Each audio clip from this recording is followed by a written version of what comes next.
Hello, Miss Whitfield. My name's Alanna.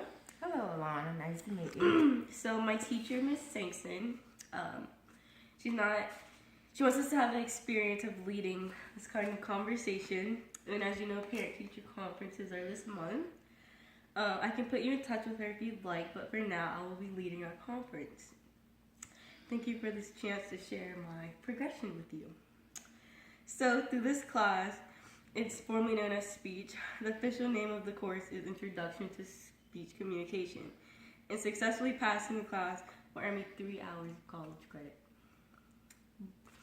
We do work on public speaking skills, but we're also learning basics of communication theory and discussing how to improve our communication skills in a variety of contexts. So, my favorite thing that I've learned so far in Ms. Sankson's class was Chapter 2 of our wonderful textbooks, where I learned a lot about our culture, like our Korean culture. I learned that Korean people, we are high context culture, which means that we're taught to speak in like a less direct way. So you're not really straight up in what you mean to say. You kind of like beat around the bush about stuff. I also learned that we are we are very masculine in our behavior. So we tend to believe in old pastime things that the man has the situation and the man is in charge. And I also learned that we come from a monochronic type of time setting, which means when we set a time, we want that time to be right then and there.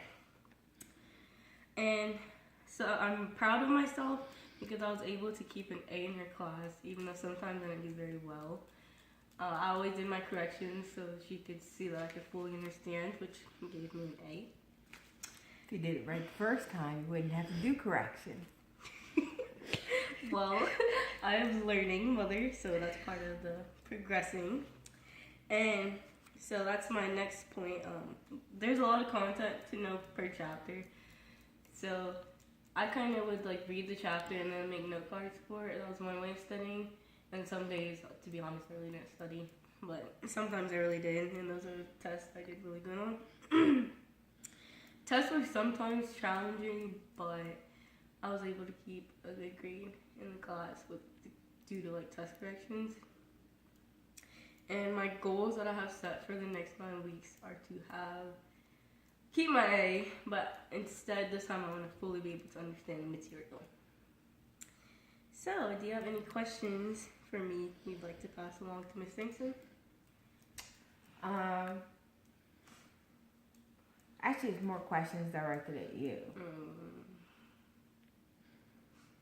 Why would we put in the double amount of effort for test corrections instead of putting in half the amount of effort by doing it right the first time? It's not a very effective use of time now, is it? Well, yeah, I learned from my mistakes, so. Did you? I did. How many test corrections have we done? I've only done one. Okay. The first test I got an A on. The second test I got like a C. When I did corrections and got it back to A. So you can see my full understanding. See, can't come home, see? You're arguing. Sorry. Her test corrections were, like, you had to write at least a paragraph. So to show that you fully understand it. Twice the amount of effort. Right. So okay. I learned my lesson. Okay. It was nice talking to you, Miss Whitfield. You have too. a nice night. You too. Thank you.